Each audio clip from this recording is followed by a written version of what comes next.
Hey guys, it's ExandShadow. Welcome back to the Kirby 64 Let's Play. Now we're on to the physically impossible Rockstar. And we've got our first level here, which has one of my favorite level themes in the game. It's just so upbeat and energetic and awesome and fitting and super special, cool, awesome, extraordinaire. Okay, so anyway, yeah, normally this is where I'd get Rock Spike and completely own everything. But unfortunately, I can't do that because this level needs a pretty specific power-up for the Crystal Shard later on. And unfortunately, I won't be able to show off Rock Spike until very close to the end of the LP, actually. Which makes me a slightly sad panda, but I'll get over it. But yeah,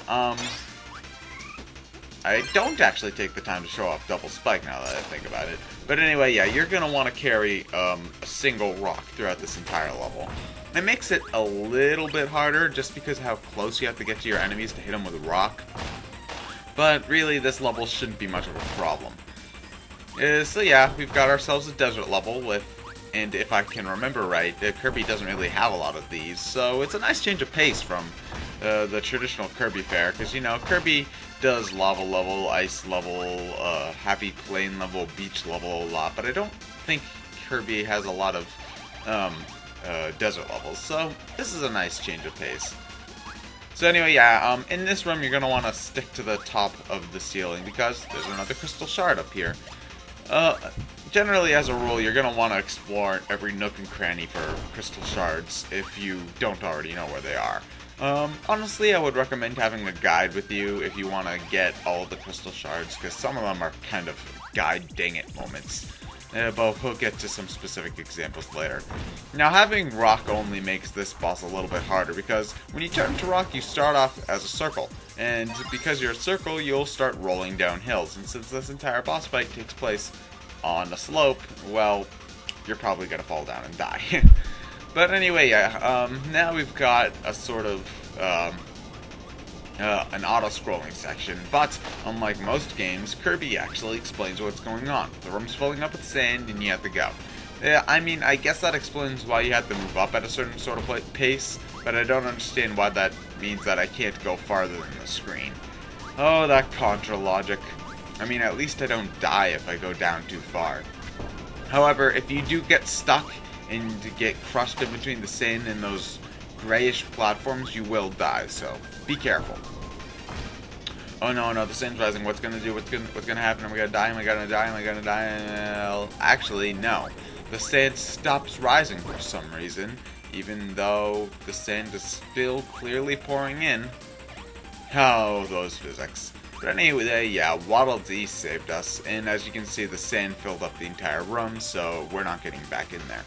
Now here's our first instance of a block that requires a specific color combo, or not color combo, I should say, power-up combo in order to break. As you can see, that block there was brown and yellow striped.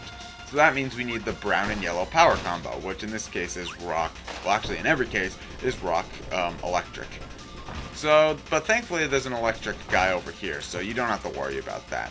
But, however, do be careful, because you only get one chance at throwing that. If you mess up, you're going to have to go all the way back and get another rock power-up, and then come all the way back through the level again.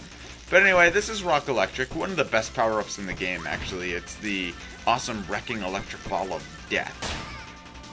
And I was totally potshotted because that enemy was covered by the foreground graphics. But anyway, yeah, you just press B and then you get this awesome electric ball of death that follows you around everywhere and pretty much owns everything.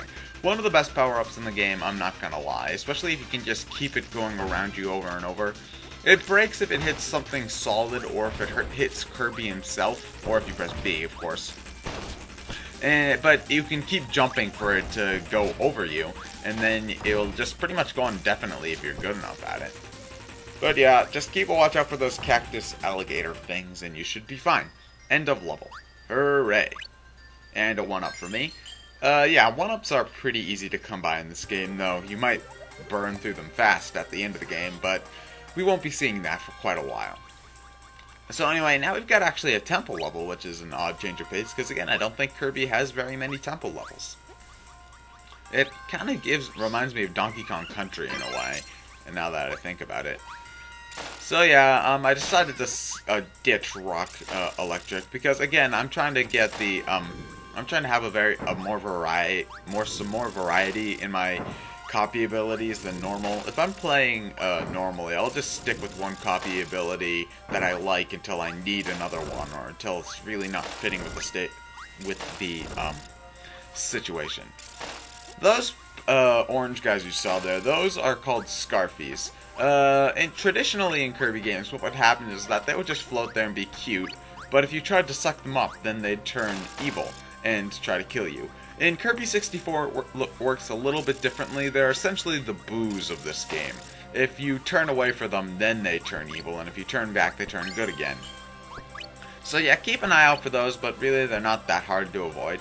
And I would also recommend not sucking them up, because then they chase you and stay in their evil form. So yeah, don't do that. That's not a good idea. So anyway, we've got a little bit of a maze here. Just follow what I'm doing and you should be fine. It's really not that hard to figure out, and there's a free 1-up in Sandwich right here. So really you don't have any excuse to die. I mean, there's a decent amount of enemies, but nothing in this game is too hard, so you should be fine. So yeah, you just jump down here, and there's actually a hidden fall-through block there. So you get that? That's how you get that crystal shard. 2 out of 3 for this level. Now this level isn't a level that you need a specific power-up, if I remember correctly. So you can just keep whatever power-up you like and just plow through the level that way. And of course I get hit right before the health restoring power-up. Of course. Ah! I hate these guys. I don't know what their name is, but they're annoying. So anyway, there's the last crystal shard right there. Hooray for us, we got crystal shard. Ba-na-na-na. And then there's another 1-up over here. If you want to, you can just float up at the top and skip all these guys altogether, and then you won't get hurt at all. But if you do take a lot of damage, there is a maximum tomato right there, so you should be fine. Emphasis on should. Oh, and now we have our first instance of water in Kirby 64. In traditional Kirby games, when you go underwater, instead of being able to suck up, you get this little water squirt ability that kind of sucks. But in Kirby 64, you can actually suck up underwater, so pretty much all it does is let you swim. Hoya da da da da da da da da da da ba la da da da da da da da da da bum bum bum bum bum bum ba da bum bum bum bum bum bum bum ba da bum da do do do do bum bum ba da bum. Anyway, yes, this is Cutter Electric Kirby. He essentially becomes Darth Kirby, which is awesome. A double-edged lightsaber. I'm pretty sure this came out in '99 or 2000, so it was right after Phantom Menace, so it's obvious what they're referencing here, but I don't care. It's awesome. I mean, look at this. This power-up is pretty much my favorite. It rapes everything, it looks cool, and I can sing Duel of the Fates as much as I want, and it's totally in context. I love this power-up. It's so much fun. So anyway, am I going to be able to rape a boss? Oh, no, actually, we've got our first DDD section. Ironically enough, this is the first time that you're able to control King Dedede, and you won't be able to do that again until Kirby's Air Ride, if you count that, and you won't be able to do it all the time in a platformer until the recently released Kirby's Dream Land.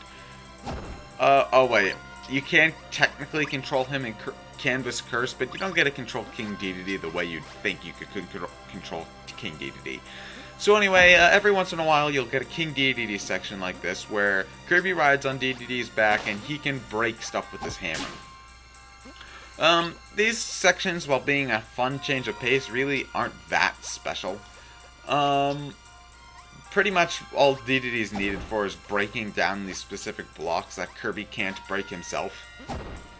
So that's why he's there. I mean, I'm sure that they wanted, this is a pretty good reason to have him there. I mean, I'm sure for Kirby fans, it's surreal to see Dedede helping out Kirby so, directly. I mean, this isn't the first time Dedede's helped Kirby before. I mean, in, Kirby's Adventure / Kirby Nightmare in Dreamland, there's the same game.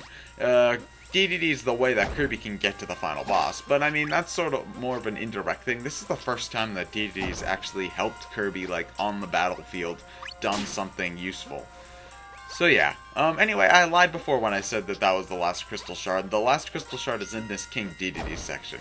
So just follow the path I'm doing now to get all the power-ups, don't get hit by the easily dodgeable enemies, and then you should be fine. Oh yeah, be careful, you should be warned now, enemies do respawn in Kirby 64. Now, generally that's a good thing, because if you need a power-up and you killed the enemy, you can just walk a few feet to the left and then they'll be back to get that power-up. But for the DDD section where you can't suck enemies up, that's sometimes a little bit annoying. But anyway, yeah, just follow the way I'm going and then you'll be able to exit the area. One thing that I would recommend is don't break down walls that you haven't gone through. That's just a good way to keep it so that you know which way you're going. Anyway, that's the end of the part, so I'm ExandShadow and I'll see you guys later.